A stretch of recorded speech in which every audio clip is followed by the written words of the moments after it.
Hello, folks, and welcome to your outlet for outdoors and Western lifestyle news, The Ben Show. I am your host, Rebecca Wanner, a.k.a. Beck.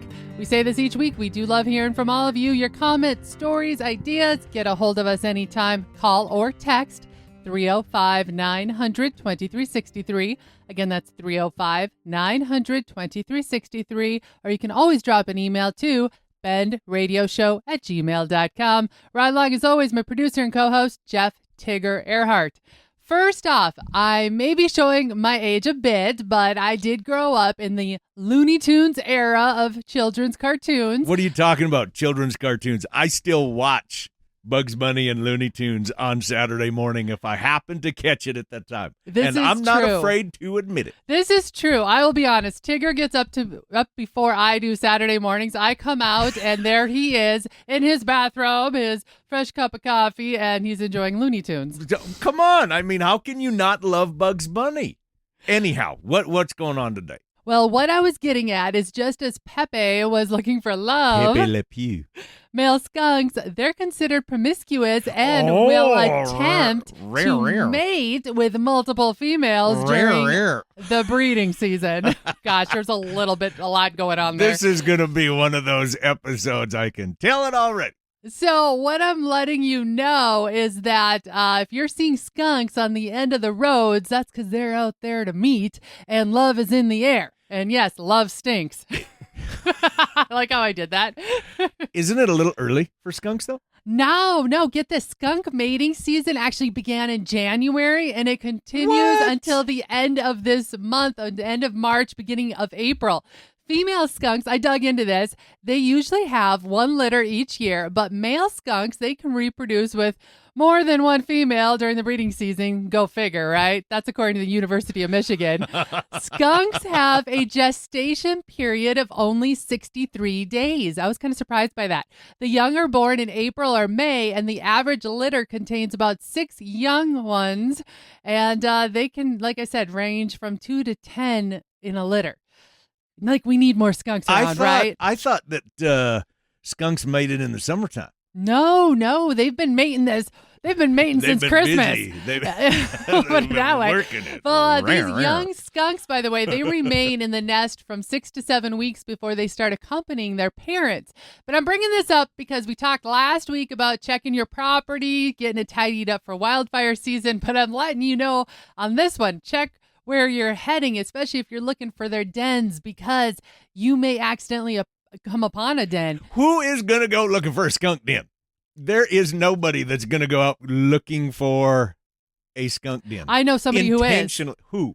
My mom last week caught a skunk on her porch in the live trap. She thought it was a raccoon, came out of the house, and there was a huge skunk. So she went looking for the den? Well, no, she put my brother in charge of that. Oh, okay. So what was she going to do? Dynamite the thing? Whatever boys do, okay? She put someone else in charge of that one. But just so you know, baby skunks are known as kits. They're protected by their mother, who seeks out safe, sheltered spaces to raise their young, often choosing to burrow beneath porches, like we just talked about, crawl spaces, and other structures. Den openings are usually 4 to 6 inches wide, just to give you an idea of what to look for, and may have a faint skunk odor. Now is a great time, I'm telling you, to inspect your property. Don't be like my mom, who ended up with one in her live trap on her actual porch. You know, this episode stinks. Just so you know, by the way, as a warning, a skunk can spray multiple times, reaching up to 15 feet. Have you been sprayed by a skunk? No, I have not. Have you? No, I haven't. But was it last year with the dog that got sprayed, or was that the summer before? The summer before, we had one out in the yard. Middle of the night, our dog went nuts. Tigger right away. He knows her bark when there's something that is a critter in the yard. She's a border collie and doesn't bark. And when they do, or that particular bark, I knew she was not happy about something. So we ended up with the same ordeal that I think a lot of folks do is, first off, it's like, great, there's a skunk. It smells. Your windows are open this time of year. The smell is coming in your house. But then what is it? You go and you let your dog in to get it away from the skunk, and only to have her roll all over everything, your carpet and all of that. So I just wanted to share with you also that getting the skunk spray out of your dog is not easy. We tried multiple things, and what we came back down to is Well, we found that works, so I'm going to share with you what you do is take 3 parts of hydrogen peroxide, like the 3% hydrogen peroxide that you buy really cheap at the store, 1 part baking soda, and then a teaspoon of dish soap. When we lathered her up in that, and that way we put it in the tub. Is that what actually worked? Yeah, that's what we did. Oh, I don't remember. We scrubbed her twice. And then rinsed her really, really well. And we did follow up then with a normal pet shampoo after we're all done with that. So really, she got 3 baths. Yeah, but it did the job. We were fumigating the house for a long time because I remember when, and I always wear a hat all the time. And one of my felt hats, remember, I'm like, this thing still stinks like skunk. And the thing is, it wasn't the hat that smelled like skunk. We found out because, remember, a nursing friend of ours told you, Tigger, it's because that smell gets stuck up in your sinuses, and you almost have to do like a flush of your sinuses to get it out. I apparently don't remember that part. Yeah, you just kept walking around and asking everyone if you smelled. That's right. I was at Clark's Bull Sale. Yes. And I saw Jessie, and I'm like, does my hat stink? And she said it gets stuck up in your sinuses. Right. Okay. And to get that out, in case this happens to you, try some of that saline solution, and you're supposed to flush out your sinuses. Go through that concoction one more time. All right. If you get sprayed with a skunk, whether it's you or your dog or whatever, just make sure you're not using anything that could change color, because we're using hydrogen peroxide that can turn things white, right? So it's 3% hydrogen peroxide. Use 3 parts of that, 1 part baking soda, and a teaspoon of dish soap to wash away love stinks, aka skunk.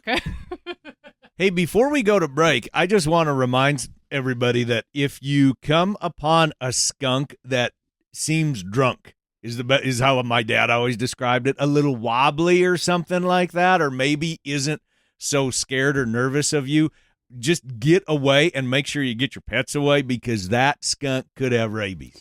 And because skunks are known to carry rabies and diseases, please be monitoring for illness the next couple of days. Also, any of your critters, whether it's cats, dogs, any of your animals that you have out there. Cattle, too, that can get bit in the nose, because a lot of times that's what happened to us at our place in our bullpen before we turned our breeding bulls out to pasture. There was a rabid skunk, and he was just kind of walking drunk, through the walking pen. around. And those bulls were kind of sniffing on him, and he bit one of our bulls in the nose. Yeah. Okay, so take a look around at what you have for critters of your own that are your pets or your livestock, and be watching for the next couple of days just to see if there's any abnormal behavior. If you see any of it, contact your veterinarian. All right, we're going to toss it to a break, because when we come back, you're going to want to stick with us. It is rodeo time. You're listening to The Ben Show.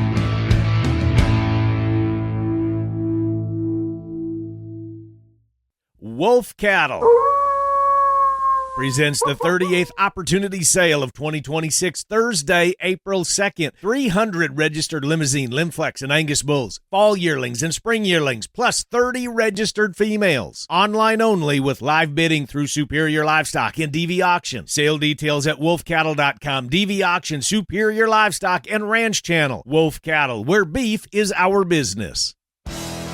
Hey guys and gals, this is John Arman with Ultimate Outdoor Adventures TV. Ultimate Outdoor Adventures TV travels the back roads to the backwaters in pursuit of the ultimate adventure in hunting and fishing. Join Team UOA every week for exciting action in the crosshairs of the outdoors. Catch Ultimate Outdoor Adventures TV on YouTube, Amazon Prime, and make sure to follow Team UOA on Facebook and Instagram to share in the ultimate outdoor adventure. Welcome to Sire Buyer, a place where we connect cattlemen. The nation's #1 destination for buying and selling breeding genetics. In-depth reviews and upbeat news on your favorite sires. Sire Buyer features the top Angus bulls across the country. Be sure to sign up to receive your directory by emailing info@sirebuyer.com. If you're looking for the best place in breeding genetics, you've just found it.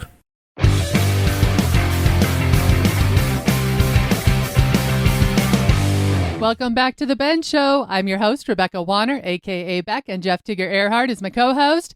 Now, on social media, many of you may have seen some of the scuttles that were around the Houston Rodeo regarding the dress code. Well, the Houston Rodeo says boots and hats are welcome, but leave the club outfits at home.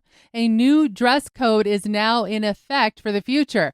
After a flood of complaints from families and viral videos on social media, the Houston Livestock Show and Rodeo has officially updated its dress code for all guests. The new rules ban clothing with obscene language or graphics, excessively torn outfits, visible undergarments, and anything that shows too much skin for a family setting. Gang-related clothing and face coverings are also not allowed unless worn for religious, cultural, or medical reasons. The rodeo's president and CEO, Chris Bowman, said it plain and simple. This is a family-friendly event. It's been that way for 94 years. He added that this year brought the most complaints about dress code that they have ever received. One TikTok video alone calling out the problem got nearly 2 million views. One commenter said it best. It's a children's event. We lost the dang plot. In the future, guests who show up in outfits that do not meet the guidelines will be stopped at the gate and given a chance to change. If they refuse, they will be escorted out with no refund. There was a lot of scuttlebutt on this one, but personally, I agree 1,000%. That it is not a club. It is not anything like that, especially something like the Houston Rodeo, which is a monster. It is there for good family entertainment, not to show off your skivvies. Thank you. That is how I feel too. And I'm wondering if we don't end up seeing now moving forward a trend of other major rodeos like this, even the NFR. I mean, anything out there that might say, don't get us started on the NFR. We need a dress code in place because it's honestly, it's unbelievable some of the things we see when we go to these events. And you would like to think when you go to a rodeo, you think of family, wholesomeness, bring the kids. It's somewhere that, you know what, everybody stands for the flag, puts their hand over their heart. Mm-hmm. It's very Americana. And I want it to stay that way. And I think the next future generations would also like to keep that. Now, sticking with the Houston Rodeo, listen to this. So this was a pretty awesome thing that happened. Cody Johnson, he packed the Houston Rodeo with 80,203 fans, officially surpassing the longstanding attendance record held by George Strait. What started as a dream shared in a quiet interview has turned into a moment country music fans will remember for years. Not long ago, Cody Johnson spoke with deep respect about George Strait, saying, "George Strait, I love you, but I want to beat the record." It never came from ego. It came from admiration and a purpose bigger than himself. Behind the sold-out show is a quieter story. Cody Johnson made it a priority that $1 million from the event would go straight to the Houston Livestock Show and Rodeo Scholarship Program. I didn't hear that part. How awesome is that for him? This was never just about numbers or headlines. It was about giving back to the same kind of community that raised him. You can probably still picture this kid from Texas, Cody Johnson, looking up to George Strait, dreaming of one day standing on that same stage. Now he has not only stood there, but he made history on it. And even in victory, Johnson keeps it simple. He said, "I just want to help these kids and keep this thing going. Records can be broken, crowds will come and go, but what lasts is the impact left behind." And Cody Johnson is definitely making sure that impact means something. Have you ever been to a Cody Johnson concert? In all of your concerts that you've been to and all of your travels? As surprising as this is, I have not been to a Cody Johnson concert. That would have been very cool to be in Houston at that one when he just go over the top from George Strait. That's like a mic drop right there. Respect to Cody Johnson. Yes, and that he gave back to the youth. That's the other big thing. All right, so now that we got rodeo on our mind, we mean it's rodeo time, we wanted to talk about an event that's coming up that we get excited about each and every year, and that is the 75th world-famous Miles City Buck and Horse Sale. 75 years. This is the big one. This is legendary, by the way. If you have never been to a bucking horse sale, there's a reason why this one is called the world famous Miles City Bucking Horse Sale. And there's so much more that goes on than just the bucking horses at Miles City. I mean, there's horse races that actually start back on Mother's Day weekend. And they have pari-mutuel wagering. Pari-mutuel wagering. We did that, and we do that every time that we're out there. But, of course, it kind of centers around the culture of the bucking horse, which is fascinating, the whole story of Miles City, how it started. But, I mean, the extreme bronc riding, there is so much going on. There's events in town, and there's parades, and there's shopping, and there's vendors, I should say, that are vending. We're bringing this up so that you can put it on your calendar and you can get your tickets now, because this is happening May 14th through the 17th in Miles City, Montana. And I'm going to bring this up, too, where we talked with one of the coordinators of the Bucking Horse Sale, actually just a few days ago, and they said this is such a monster this year that if you're planning, and that's why I'm assuming you're bringing this up now, is you need to get your tickets now, because they are suspecting they're going to sell out of this thing. They're suspecting the concert is going to sell out, that the reserved seatings are going to sell out. Everything is going to. So get your tickets now. Okay, here is the schedule for the Miles City Bucking Horse Sale. Beginning on Thursday, May 14th, it starts with the Pendleton Whiskey Kickoff Concert. Listen up to who the headliner is. This year, it is Trace Adkins with special guest Corb Lund. We love going and seeing Corb Lund, by the way. And opener, Kenny Fiedler. That's going to be a terrific event. Tickets. We have tickets. Is that your way of saying get your tickets now?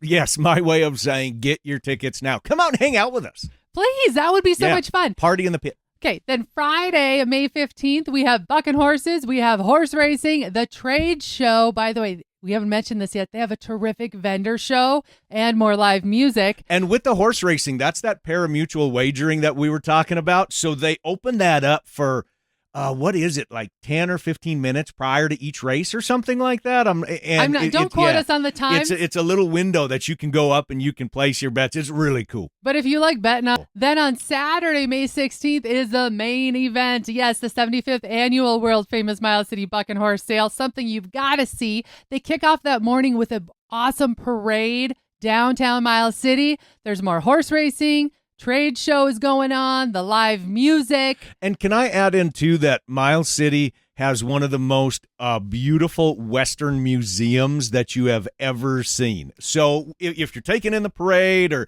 you want something else to do, you got to check out that museum, because it has the history of the Bucking Horse Sale, but then just a lot of history of the region and cowboy culture and ranching. So definitely needs to be on your bucket list if you head to Miles City. I am so glad you brought that up, because especially those of you that are into ranching and horses and anything that deals with tack might have not realized Miles City is home to the Miles City Saddlery. Plus, there are many other saddle shops also downtown. Just strolling the streets of downtown Miles City takes you back. It's nostalgic. It's a must-do. The whole event ends on Sunday, May 17th with the PRCA Extreme Bronx Match Rodeo and more horse racing. And don't forget the Calcutta. It's the opportunity that you can come in and you can buy one of the bronc riders. And the bronc riders, by the way, the absolute top of the top of the top in the PRCA are going to be there. So if you like really good bronc riding, this is the Fiste al Resisto. I don't even know if that's a real word. Let's just put this into perspective. Cool. We've watched over the last couple of years, and we expect to see these young men. They're riding again this year. The Wright brothers, Sage Newman. I mean, it is the all-stars show up for this event. So definitely mark this on your calendar. World famous Miles City Bucking Horse Sale. They're celebrating their 75th. It's happening in Montana. We hope to see you there. You want more details, head to our website, thebendshow.com. You know, we're going to take a short break right now, but we'll be back right after this.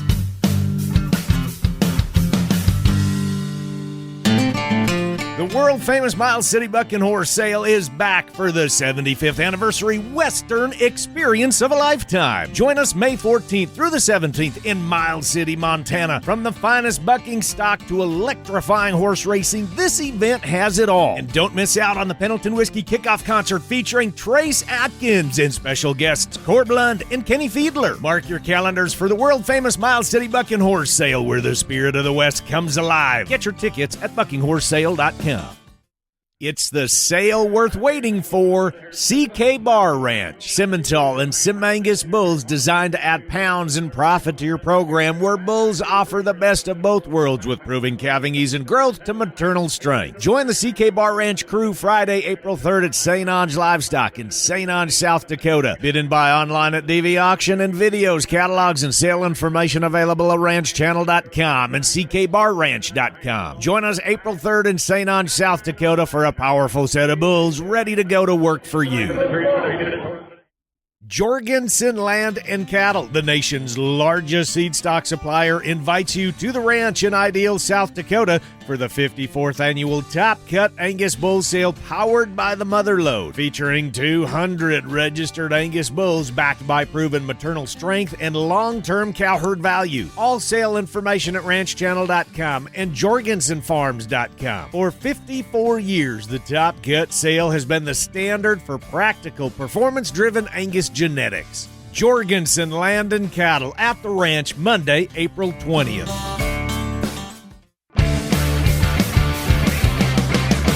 Welcome back to The Ben Show. I am your host, Rebecca Wanner, a.k.a. Beck, and Jeff Tigger Erhardt is in the co-host chair. Over the break, we did have a listener reach out wondering what was that website again to pick up tickets or more information. It is buckinghorsesale.com. Once again, we hope to see you out in Montana in Miles City. Now, here's another thing that you need to be aware of. Experts are warning of a big bug boom across the U.S. this summer. A surge in insects could be on the way across the United States this spring and summer, according to experts, and it may be noticeable just about everywhere. Entomologists with the National Pest Management Association say unusual winter weather has created the perfect conditions for bugs to survive and multiply. Perfect. As a result, Americans can expect pests to show up earlier than normal and larger in number. Do you believe that some insects are drawn more to a certain type of person than others? You're saying this because I'm laughing, and you're laughing. You can't even spit the words out. It's me. Yes, you absolutely attract bugs Ticks, like no other. Skeeters, everything. I'm sitting around the wonder if there's campfire any- perfectly fine, and Tigger's over there dying. I wonder if there's any scientific fact to that. If anybody knows, let us know. Let us know, because I'm also curious about the wives' tale. If you're somebody who really loves bananas, it sounds crazy. If you are more... What? Yeah, I'm not kidding. I've heard this before, that if you eat a lot of bananas or you really like bananas, supposedly, it could be a wives' tale, that the bugs like you better. And you're like a minion. You love banana. That's you. That's dumb. All right, back to my news story. The science behind this is fairly straightforward. A mix of mild winter temperatures, insulating snow, and early spring warmth allowed more insects to make it through the season. Now, rising heat and moisture are helping those populations grow quickly. Jim Fredericks, a senior official with the group, says this kind of extreme, inconsistent winter can have a ripple effect, boosting pest activity while into the warmer months. Experts warn that mosquitoes, ticks, flies, ants, and even cockroaches could all be more active than usual in 2026. That includes popular travel spots like your beaches, parks, and other outdoor destinations. So the takeaway is be prepared, stock up on that bug spray, stay alert outdoors, and take simple prevention steps so you can reduce the impact of what could happen from a very buggy season. Have you ever had chiggers? No, you introduced me to those, and I've yet to see one in person. Whoa. I did not introduce you. Well, you told me to about chiggers. them. I told you about chiggers. I had those a couple times when I lived further south. That's miserable. Tell folks what chiggers are. Chiggers, they burrow in your skin along your waistband, where especially around your jeans, where it's moist and it's warm, and they burrow in and it's itchy and it's miserable. Okay, so to get me straight again, I thought a chigger was from a plant, not a bug. A chigger's a bug? A chigger is a bug. I thought it was a horse that I rode that's name was Chigger. Oh my gosh, it's a bug? No, it's a bug. This whole time I thought it was like a little hitchhiker. Well, they are kind of a little hitchhiker. I mean, you get a whole bunch of them in your waistband. It's miserable. Anyhow. Well, good to know. By the way, about what part of the U.S. did you find chiggers at? I'm just curious. Well, I was in Oklahoma when I got them, and they just swarmed me. Did they leave a rash? Well, I mean, till you get rid of them. I mean, there's red and bumpy and itchy, and it's miserable. Now I'm sitting here like kind of you got crawling the in my heebie-jeebies seat. now. I don't Okay. know if it's chigger season yet, but anyhow. Well, the other thing I'm going to bring up and has been somewhat in the news, and maybe you've seen it more over recent years, is how there's been such an uptick in Lyme disease spreading. And I'm bringing this up because Lyme disease bacteria causes human infections in the United States. We know this, and they're spread to people from the black-legged tick known as the deer tick. Now, in general, infected ticks must be attached for more than 24 hours to transmit infection. So that's why they always say strip down. Yes, maybe even have a good tick checking buddy. But it is really important to get these ticks off of you in less than 24 hours. You know what I'm going to ask. You talked about Pepe Le Pew earlier, so I didn't know, Beck. Check you for ticks maybe later. That was a good country It's song. never worked. Yeah, if that's your way of being romantic, I've tried that with Beck for a long time, and it hasn't worked to this day. Right now, I think everyone is wondering what has worked with Beck over all these years. I'm wondering that same thing. If anybody has some suggestions, please call into the hotline. That number is 305-900-2363. Or send an email to bendradioshow@gmail.com. help a brother out, would you? That's it for this week, folks. We're going to call this show wrapped. Remember, if you have any comments, stories, ideas, things you feel we need to hear about, you can call or text us anytime. 305-900-2363. Again, that's 305-900-2363. Or you can always email bendradioshow@gmail.com. And if you missed part of this show or want to hear past episodes, you can find them all on the website, thebendshow.com. And with that, I want to say finally a big thanks to all of you listeners out there that came along. And whether you're coming or going today, stay with us as we ranch it up. And remember to keep up with me, Beck, all week long by following The Ben on Facebook and on Instagram @The Ben Show. This is Rebecca Wanner. Catch Beck if you can next week on The Ben.